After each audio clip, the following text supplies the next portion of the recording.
आज के इस जानदार और शानदार कार्यक्रम में मंच पे विराजमान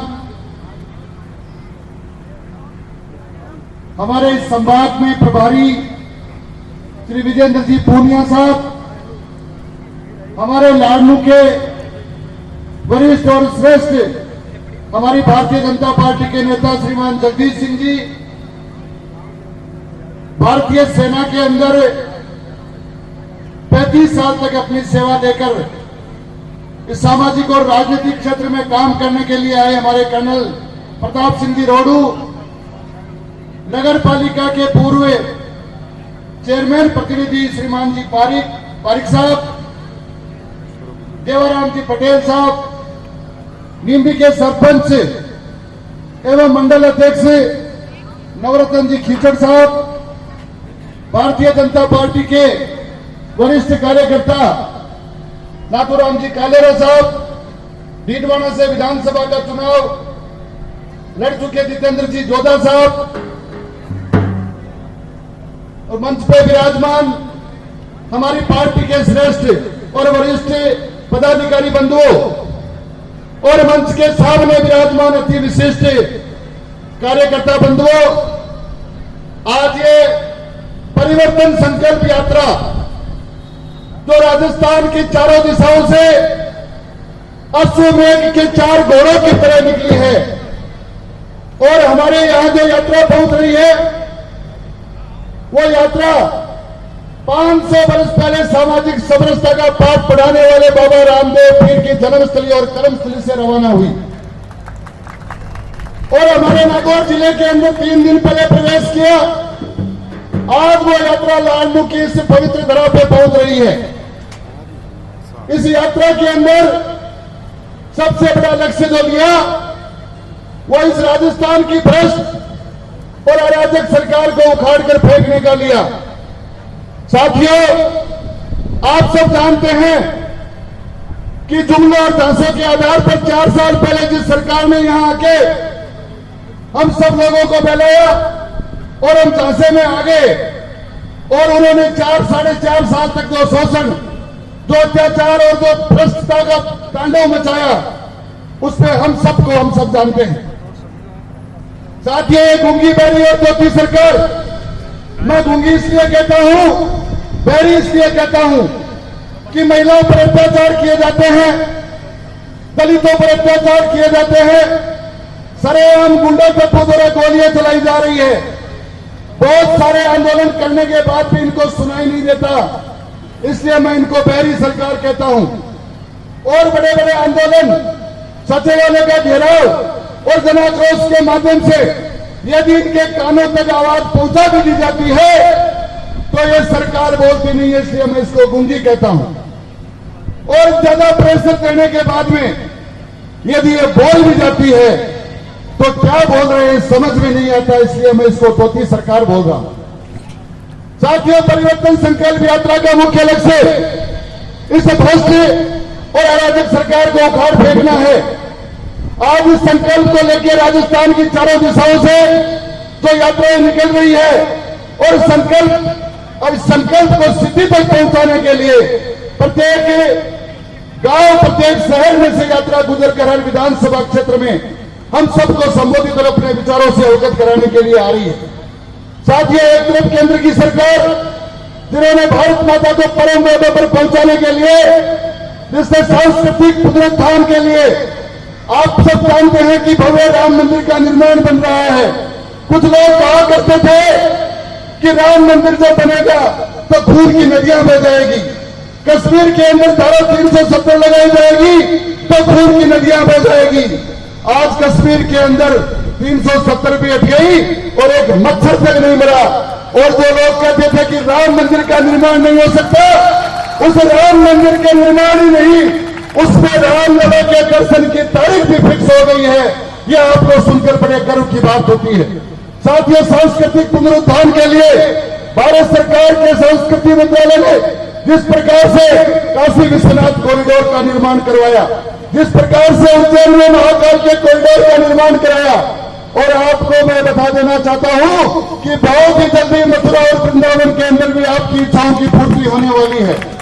साथियों, ये भ्रष्ट और अराजक सरकार जिसने इस देश के सनातन को गालियां दी है, इससे भ्रष्ट लोगों ने इंडिया अलायंस के नाम से जो संगठन बनाया और उस संगठन के माध्यम से यह बोला गया कि हिंदुस्तान से सनातन को गायब करना होगा। मैं इस मंच के माध्यम से उनको ललकार देना चाहता हूं कि सनातन को गायब करने के लिए 2,500 साल तक हमारे पूर्वजों ने माथे कटाए।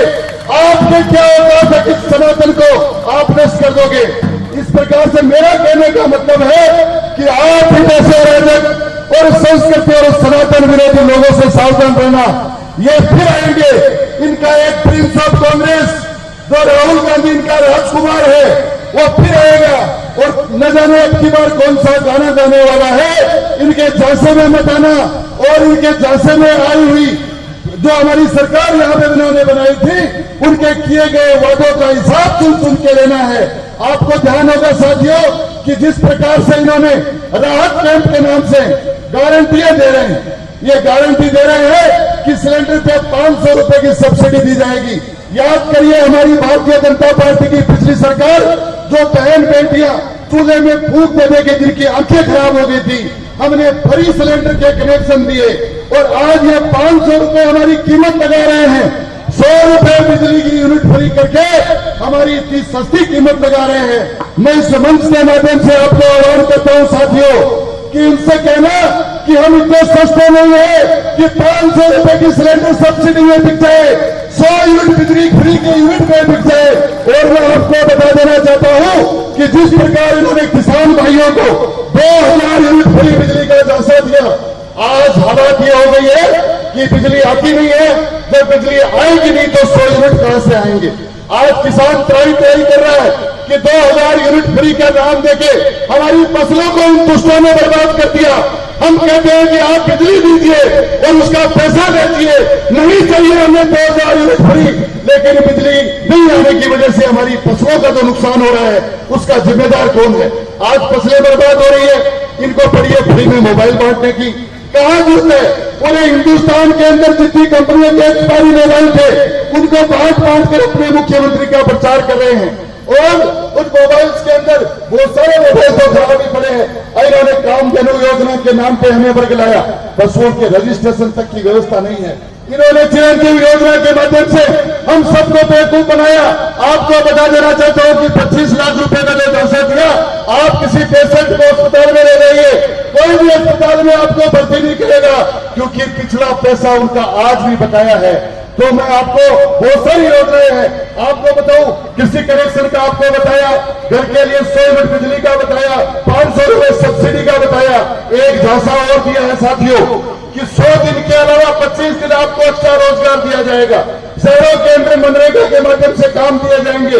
मैं आपको बता देना चाहता हूं कि 100 दिन का रोजगार तो नहीं दे पाते, वो 125 दिन का क्या देंगे? शहरों के अंदर जो लिपाई पुताई का काम कर रहे हैं वहां पे सिर्फ और सिर्फ ठेका पद्धति चल रही है। किसी भी भाई को शहर के बंधु यहां विराजमान है, एक भी भाई को यदि रोजगार मनरेगा के माध्यम से शहर में मिला हो तो हाथ खड़ा करके बता सकते हैं। आप किसान सम्मान निधि की जैसे कि पूर्व वक्ता बता रहे थे, मैं आपको बताना चाहता हूं कि जो इन्होंने 750 से 1000 रुपए पेंशन किया, मुझे राजस्थान सरकार की विफलताओं पे बोलने का सब्जेक्ट दिया गया है, इसलिए थोड़ा सा यदि समय लग रहा हो तो मैं किंतु वक्ताओं से माफी चाहता हूं। उन पॉइंटों को पूरा करके मैं मेरी वाणी को विराम दूंगा। 1000 रुपए पेंशन का वादा किया, मैं आपको कल ही मेरे पास एक पेंशनधारी आए थे, सितंबर की पेंशन डाल दी, जुलाई और अगस्त की पेंशन को खा गए। कौन जिम्मेदार है उन पेंशन का? और आपको बताओ, किसान सम्मान निधि के अंदर जन आधार कार्ड के अंदर जिस गृहिणी को गृह का मालिक बताया गया उसी के खाते में पैसे डालने की बात करी, लेकिन जमाबंदी के अंदर पुरुष का नाम होने की वजह से आज तक न जाने कितने किसानों के खाते में आज भी किसान सम्मान निधि नहीं जा रही है। इस सब का कौन जिम्मेदार है?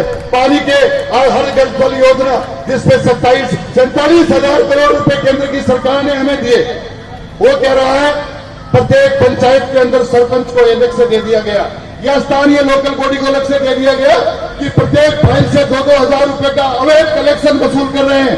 और उनको कनेक्शन के नाम पे अवैध पैसा वसूल करके उनको आज तक कनेक्शन नहीं दिया गया।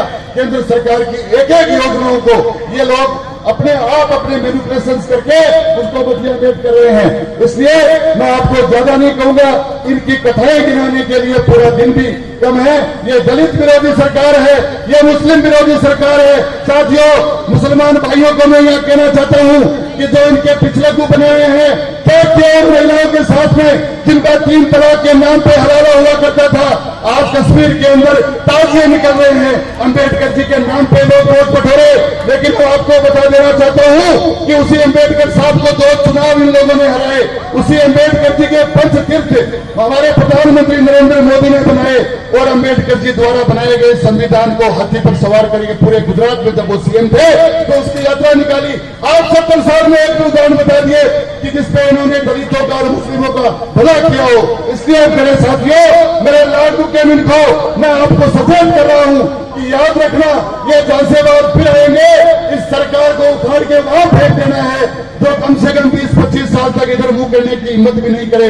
इसी के साथ आपने मुझे ध्यान से सुना और आगे भी वक्ता बहुत बोलने वाले हैं। इसी के साथ मैं अपनी वाणी को विराम दूंगा। जय हिंद, जय भारत।